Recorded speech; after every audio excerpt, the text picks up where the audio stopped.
Sahabat hikmah di balik kisah. Inilah Rusmiati, warga desa Gerawan, Kecamatan Sumber, Kabupaten Rembang. Ia ditangkap aparat Polres Rembang, Jawa Tengah lantaran mencuri uang dan perhiasan milik majikannya. Tidak tanggung-tanggung, uang yang dicuri sebanyak 120 juta rupiah. Uang dan perhiasan tersebut disimpan di dalam lemari yang ada di dalam kamar majikannya. Rusmiati mencuri saat majikannya tidak ada di rumah. Rusmiati mengaku terlilit hutang, sehingga nekat mencuri.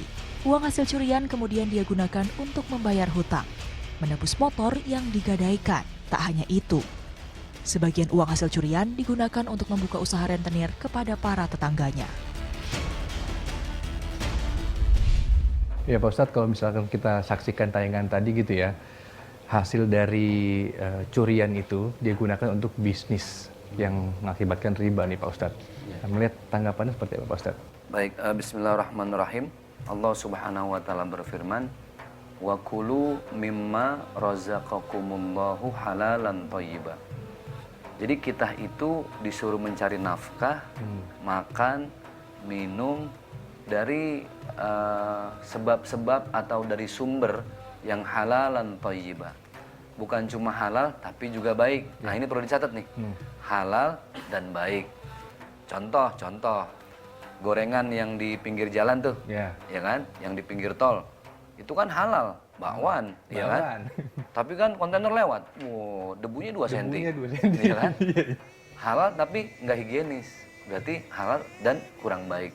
Nah, maka dalam hal ini ketika kita mencari rezeki, kemudian kita kasih nafkah ke istri, anak-anak, kalau uangnya halal, maka ketika itu menjadi daging, menjadi tulang, menjadi darah, maka tubuh ini akan terdorong secara automatically untuk berbuat kebaikan. Karena sumbernya halal. Tapi kalau jelas-jelas uang itu haram, uang rakyat, apalagi kotak amal masjid, misalnya kita embat gitu kan, atau uang apapun lah yang jelas-jelas itu haram, kita bawa ke rumah, beliin susu, beliin beras, kasih makan istri, anak-anak. Jangan salahin anak-anak ketika suatu saat tubuhnya, dagingnya, tulangnya terdorong untuk banyak berbuat maksiat. Karena sumbernya tadi dari yang tidak baik. Tidak baik, bahkan jelas-jelas haram. Maka ketika orang mencuri, sebenarnya ruginya banyak loh. Sahabat hikmah, orang mencuri itu satu. Nanti di padang mahsyar tangannya akan bersaksi. Al-yauma nakhtimu ala afwahihim. Ada hari di mana semua mulut dikunci. Wa tukallimuna aydihim, dan tangan ini nanti akan ikut bersaksi. Nah, itu yang pertama kerugiannya, udah pasti dapat dosa. Dan yang kedua, biasanya disumpahin banyak orang. Kita nih hidup ngapain disumpahin? Banyak-banyak didoain sama orang. Itu kan nikmat. Kenapa orang sakit itu mesti ngabarin ke orang-orang supaya didoain biar cepat sembuh. Didoain. Kenapa orang nikah itu ada resepsi? Ngundang orang supaya didoain. Perbanyaklah kita ini didoain oleh orang banyak. Maling itu pertama di padang mahsyar rugi di akhirat, di dunia juga hidupnya nggak berkah. Itu nggak berkah. Kenapa riba itu tidak dibolehkan? Kalau ada unsur gharar, penipuan, maka sebenarnya yang rugi dari kita sendiri. Contoh, orang maling seakan-akan dia punya uang, betul dong? Betul. Padahal sumbernya jelas-jelas dari yang haram, ya kan? Kemudian dia konsumsi, dia makan, badannya tergerak untuk berbuat yang tidak baik, maka hidupnya akan semakin jauh dari berkah, nggak akan pernah puas. Karena ketika kita menjauhi berkah, apa yang sudah Allah kasih itu nggak pernah cukup. Sama kayak orang main judi. Kenapa judi itu diharamkan? Kalah penasaran, menang ketagihan. Iya kan? Dan orang main judi belum mati disumpahin mati duluan. Ya kan? Mati lu, gitu kan. Jadi seperti itulah orang yang mencuri, mengambil hak orang lain, riba, kemudian hal-hal yang dilarang oleh Allah dalam mencari rezeki. Yang pasti dia akan rugi diri sendiri. Tadi udah banyak disumpahin orang, kemudian dia itu jauh dari berkah. Hidupnya nggak akan pernah ketemu bahagia. Itu yang gini ya, ada yang jelas-jelas halal. Contoh, ini Michael Jackson, misalnya kaya raya terkenal, Tapi ujung-ujungnya kan termasuk miris kita lihat bagaimana meninggalnya kan. Iya.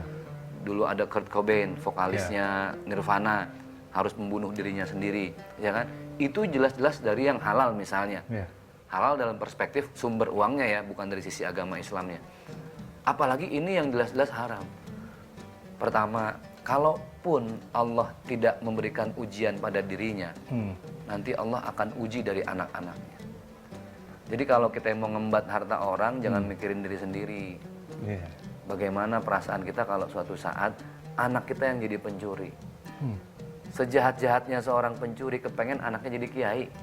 Iya, Ustaz. Betul nggak? Betul, Ustaz. Sejahat-jahatnya pencuri pasti anaknya suruh ngaji. Iya. Apa katanya? Lu ngaji jangan kayak bapak lu. Nah kan gitu. Dia aja nggak mau kayak bapaknya.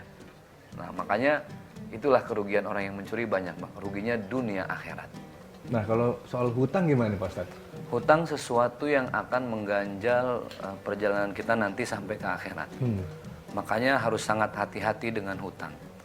Jangan mudah berhutang karena hutang itu sepeser pun akan ditanya nanti di alam kubur. Yeah. Bisa jadi gara-gara kita yang melupakan hutang, akhirnya semua pahala jadi hilang. Itu hati-hati ya. Karena ada 5 urusan dalam agama Islam yang harus disegerakan. Padahal kan kita nggak boleh tergesa-gesa dong. Iya. Al-ajalatu minasyaitan. Ketergesa-gesaan itu, buru-buru itu pekerjaan setan. Tapi ada 5 hal yang harus disegerakan. Satu diantaranya adalah dengan membayar hutang. Nah, yang berikutnya, bagaimana prinsip kalau kita punya hutang ilmunya? Namanya orang hutang wajar dong. Iya. Tapi ketika kita belum bisa membayar, maka ada itikat baik dengan mencicil.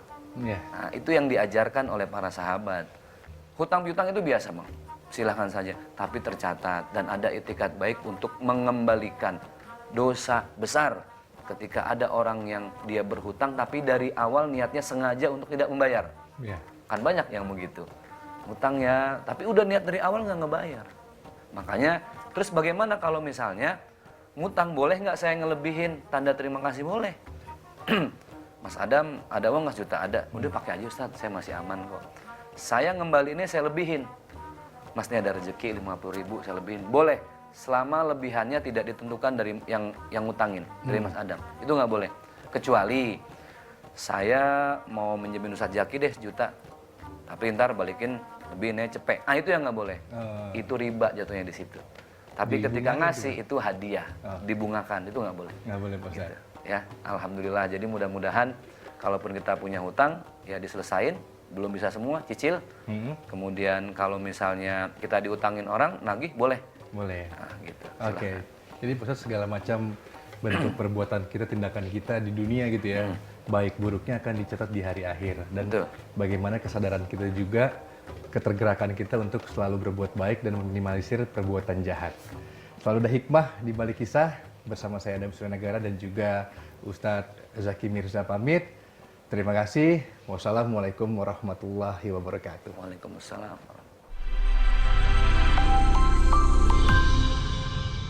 Thank you.